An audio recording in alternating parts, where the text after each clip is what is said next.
하나님 말씀 누가복음 22장 14절에서 20절에 있는 말씀입니다.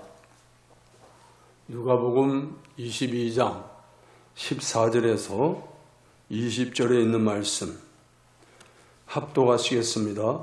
때가 이르매 예수께서 사도들과 함께 앉으사 이르시되 내가 고난을 받기 전에 너희와 함께 이 유월절 먹기를 원하고 원하였노라.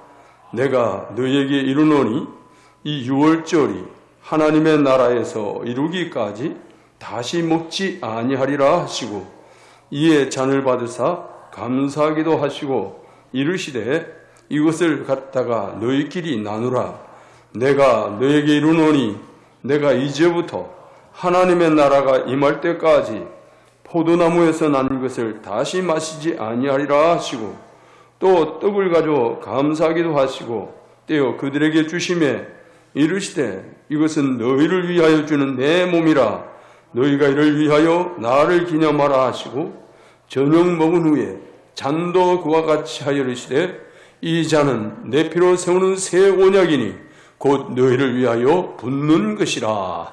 아멘. 예수님께서 체포되시기 전에 마지막 저녁 만찬을 마가 요한의 다락방에서 제자들과 함께 유월절의 만찬을 드시게 되죠. 이것을 가르쳐서 우리는 최후의 만찬이라 그럽니다. 그러면서 동시에 이 만찬은 성찬식의 출발점이기도 합니다. 이 자리에서 예수님은 당신 자신이 십자가에서 죽게 될 것을 예언하시고 그리고 영원히 그것을 기념하라고 하시면서 성만찬을 제정해 주시는 것을 보게 됩니다. 그리스도 떡과 포도주는 그의 몸과 보혈을 상징한다고 친히 말씀하시죠. 그리고 성만찬은 영적으로는 어떤 의미를 지니고 있는지 살펴보려고 합니다. 첫째는 이 성만찬은 그리스도의 몸을 나타냅니다. 오늘 본문 19절 하반절을 다시 봅니다. 이것은 너희를 위하여 주는 내 몸이라. 너희가 이를 행하여 나를 기념하라. 그렇게 말씀하시죠. 또 히브리서 10장 10절 말씀 같이 한번 읽어보시겠습니다. 이 뜻을 따라 예수 그리스도의 몸을 단번에 들이심으로 말미암아 우리가 거룩함을 얻었노라. 아멘. 죄로 말미암아 얼룩져 있는 우리 인생을 거룩하게 하시려고 당신의 몸을 들이셨다는 거예요. 그래서 우리 주님께서 제자들과 함께 떡을 떼시면서 이것은 너희를 위한 내 몸을 기념하는 것이다. 그래서 떡을 뗄 때마다 나를 기념하라. 이렇게 말씀하시죠. 생각해보면 지난 3년 동안 코로나19라고 하는 전대미문의 이 전염병으로 인해서 많이 위축이 되고 노회도, 총회도, 교회도 성찬 예식이 생략이 되고 그렇게 지나왔어요. 지나온 시간들을 살펴보면서 하나님 앞에 참 너무 부족했다 하는 마음을 갖게 됩니다. 이 모든 것이 하나님의 섭리 속에서 이루어지는데 우리가 믿음을 발휘하지 못했구나. 하나님 앞에 많은 회개를 하게 되고 그래서 이 3년 만에 오늘 성례 주일을 하나님 앞에 드리면서 정말 하나님 앞에 또 감회가 있고 감격이 있고 다시 이런 기회를 주신 하나님 앞에 또 감사하지 아니할 수가 없습니다. 주님은 말씀하십니다. 이 성만찬의 떡으로 자신의 몸을 기념하라. 예수님께서 인간의 몸을 입으셨다고 하는 이 사실은 성경이 아주 강력하게 주장합니다. 그리고 예수님의 몸의 실제성은 예수님의 인성을 입증하는 중요한 열쇠가 되는 거예요. 예수님께서 사람의 몸을 입고 오셨다. 이 말씀이 아니면 예수님의 인성은 설명할 길이 없어지는 겁니다. 그분께 위탁된 백성들의 구원과 대속을 위해서 반드시 필요한 일이 당신의 몸을 내어놓는 거였어요. 그런데 이것은 하나의 역사적인 사실로 사라져버리면 안 되는 일입니다. 예수님이 몸을 내어놓는 그 사건 자체는 역사 속에 딱 숨겨져 있어요. 그러나 주님께서는 그 역사적인 사실로 그냥 역사의 기록에만 기록되어 있고 사람들 머릿속에서 사라져버리는 그걸 원하지 않으신 거예요. 그래서 주님께서는 이 성만찬을 제정하시면서 너희가 이 떡을 뗄 때마다 내 몸을 기념하라 이렇게 말씀하세요. 우리는 성만찬을 행할 때마다 그냥 교회의 예식이 아니고 주님께서 당신의 몸을 내어놓으시면서 당신의 몸이 찢겨지면서까지 우리의 구원을 그렇게 사모하셨다면 오늘 우리는 이 떡을 뗄 때마다 주님의 몸을 기억하고 주님께서 왜 죽으셨는지를 또 한 번 우리는 헤아려야 되는 것입니다. 히브리서 10장 20절에 이렇게 말씀을 하고 있습니다. 같이 읽습니다. 그 길은 우리를 위하여 휘장 가운데로 열어놓으신 새로운 살 길이요 휘장은 곧 그의 육체니라. 지성소에 앞을 가려놓고 있는 게 휘장이에요. 똑같은 천인데 지성소를 가리고 있는 건 휘장이라고 그러고 성소를 가리고 있는 건 문이라 그럽니다. 근데 지성소를 가리고 있는 휘장은 거기에 그룹이 딱 수놓여 있어요. 그룹이 수놓여 있는 이유는 이스라엘 백성들이 늘 마음에 새기는 게 있는데 아담 하와가 범죄하고 나서 하나님 앞에서 에덴 동산에서 쫓겨남을 당하지요. 쫓겨남을 당한 이후에 하나님께서는 인간이 에덴 동산에 다시 발을 디딜 수 없도록 그룹들을 딱 세워서 지켜요. 결국 에덴 동산을 지키려고 했던 것은 생명나무를 지키려고 했던 겁니다. 인간이 죄 지은 상태에서 생명나무를 먹는 날에는 그건 영원한 저주로 빠져버리는 거예요. 다시 회복 불가능으로 빠져버려요. 그러니 하나님께서 그것을 막으시기 위해서 그룹들을 딱 지키고 있는 거예요. 그런데 지성소 안에 뭐가 있습니까? 지성소 안에는 생명이 들어있어요. 언약궤 안에 생명이 있어요. 무슨 생명? 이스라엘 백성들이 광야에서 굶어 죽어야 되는 상황 속에서 하나님은 아침마다 이슬처럼 만나를 내려서 그들로 하여금 먹고 살게 해주셨어요. 그 만나는 결국 생명이에요. 예수 그리스도의 몸을 예표하는 것입니다. 그리고 거기에 아론의 싹이 난 지팡이가 있어요. 아무 생명이 없는 지팡이에 싹이 났다, 생명이 생겼다 그 말이에요. 그리고 모세가 하나님 앞에 받은 십계명에 기록된 두 돌비, 그것도 역시 이스라엘 백성들에게 생명이에요. 하나님의 율법의 표준이 십계명, 이것이 무너지면 이스라엘도 같이 다 무너지는 거예요. 그러니까 이 세 가지, 그 언약궤 안에 들어있는 이 세 가지는 생명이에요. 그 생명은 결국 예수 그리스도를 상징하는 겁니다.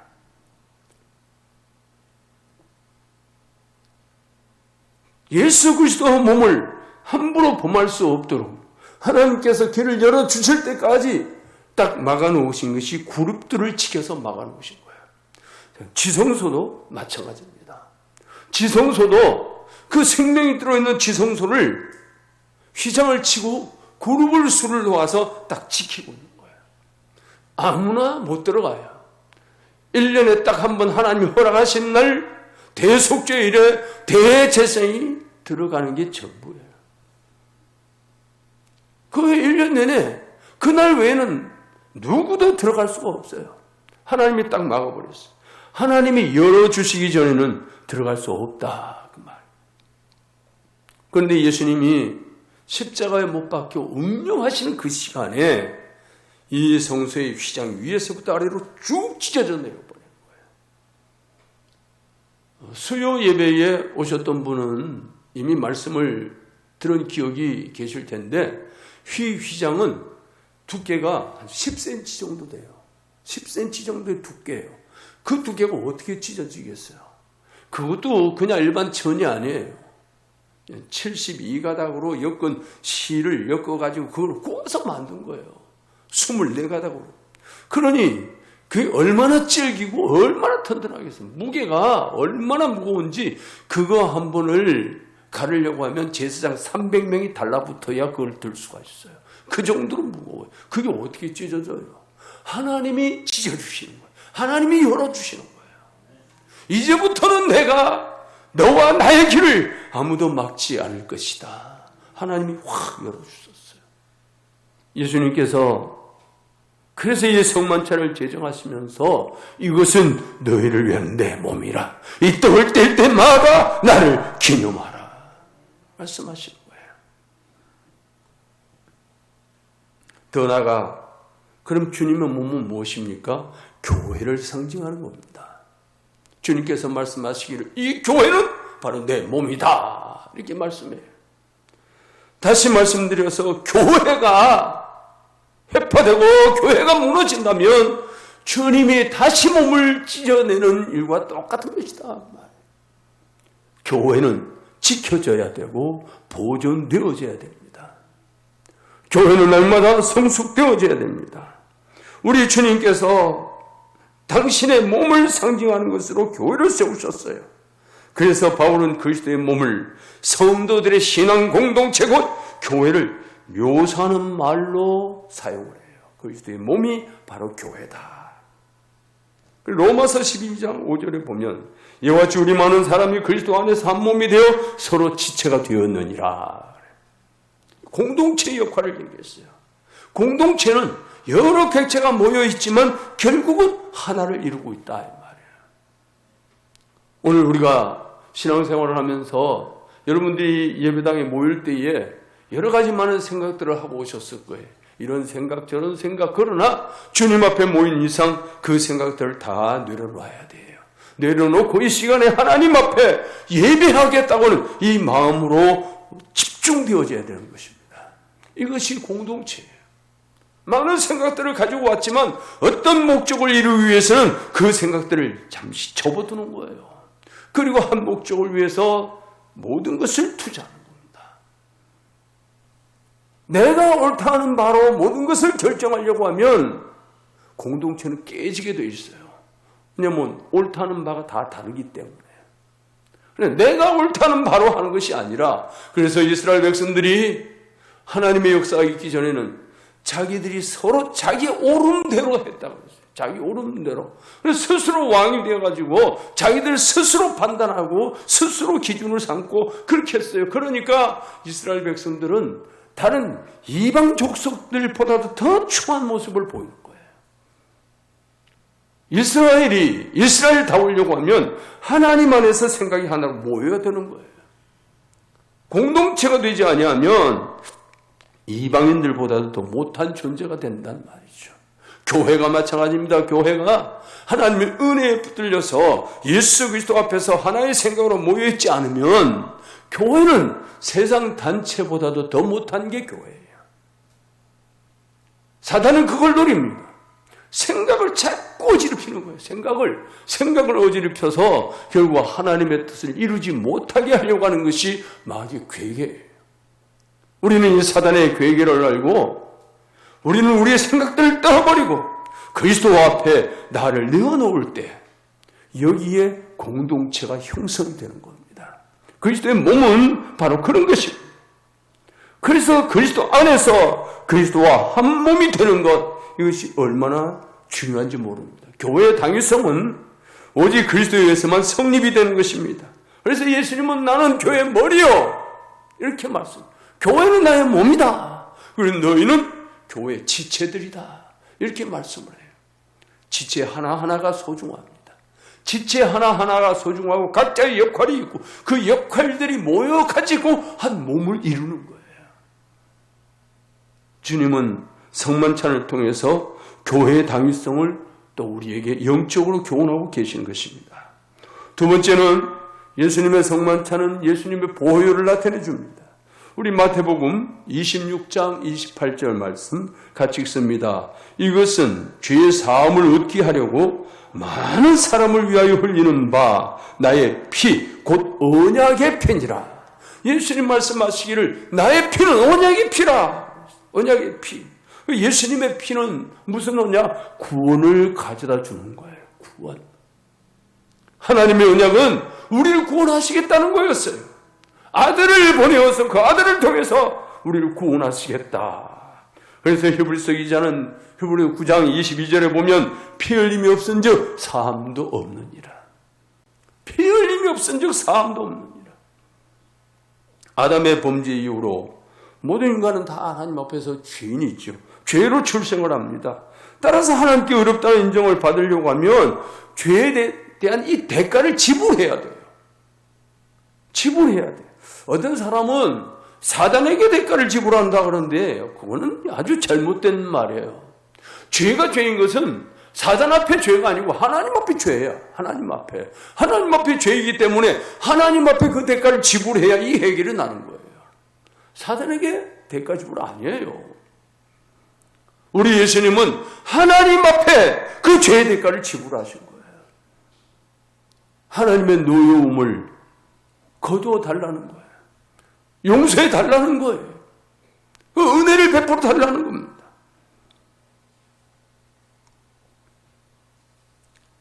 구약시대는 염소와 송아지 피를 희생제물로 드려서 자기 죄를 도말을 냈죠. 그래서 단불에다가 사람의 죄를 다 기록을 해요.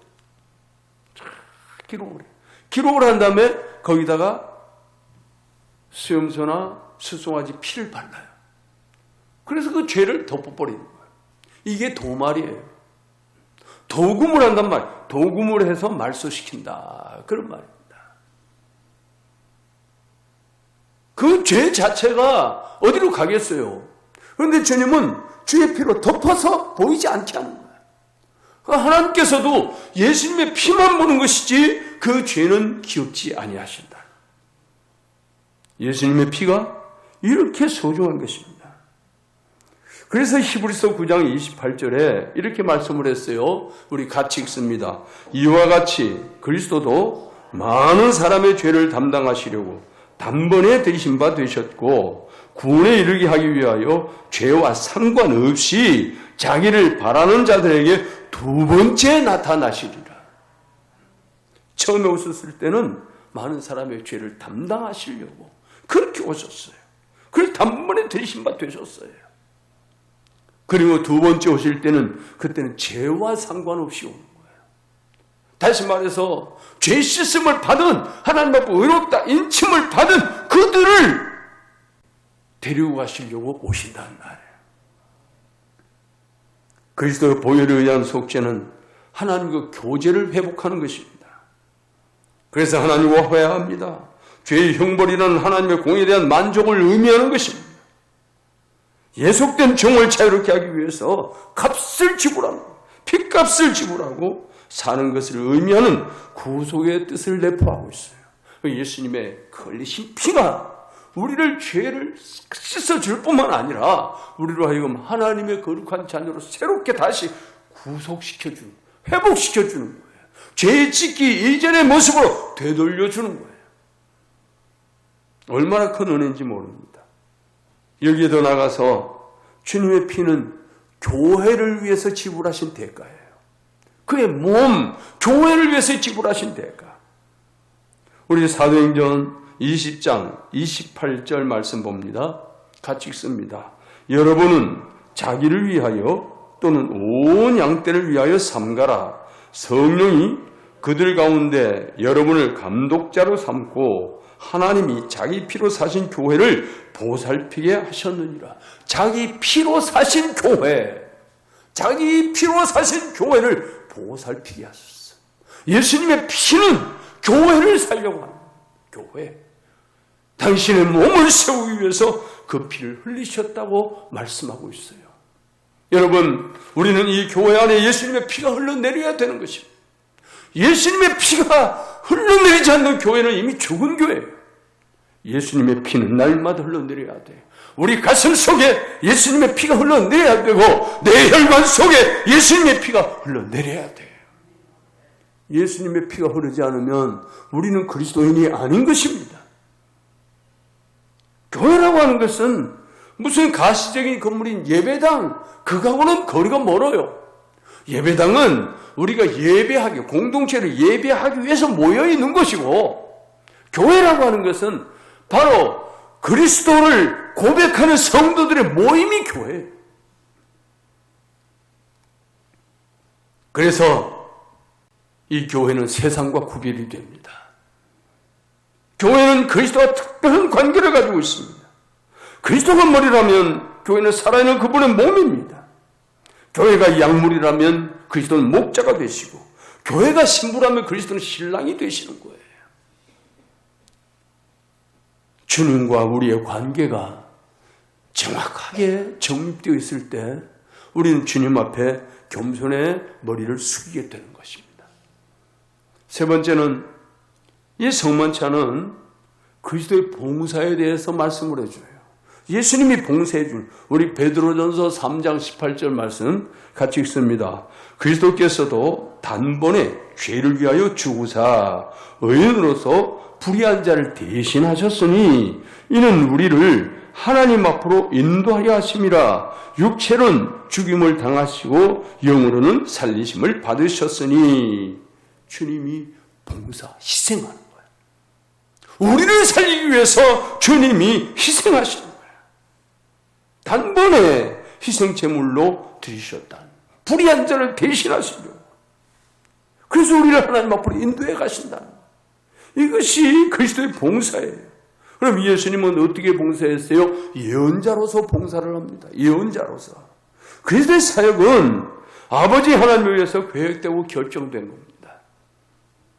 그런 까닭에 그리스도는 우리의 지혜가 되신다고 고린도전서 1장 30절에 말씀하고 있어요. 하나님에 대한 지식이나 그리스도의 본성이나 신성이나 인생에 취한 그의 가르침이나 그의 권위, 모든 것이 그리스도께서 하나님의 예언자 되신다는 사실을 말씀해 주고 있는 것입니다. 그래서 사도 요한도 예수의 증거를 가르쳐서 예언의 영이라 그렇게 말씀해요. 우리 성경 한 곳을 더 찾아봅니다. 계시록 19장 10절 하반절 말씀 다 같이 읽습니다. 오직 하나님께 경배하라. 예수의 증언은 예언의 영이라 하더라. 아멘. 예수의 증거는 예언의 영이라. 그래서 그리스도는 예언자일 뿐만 아니라 제사장으로서 봉사를 하셨어요. 예수 그리스도의 제사장 직분에 대한 증거는 히브리서에 쭉 나타납니다. 히브리서를 보면 예수님은 인간의 죄를 정결케 하셨다고 히브리서 1장 3절에서 말씀을 하고, 모든 사람 위에 죽음을 맛보셨다고 2장 9절에서 말씀을 해요.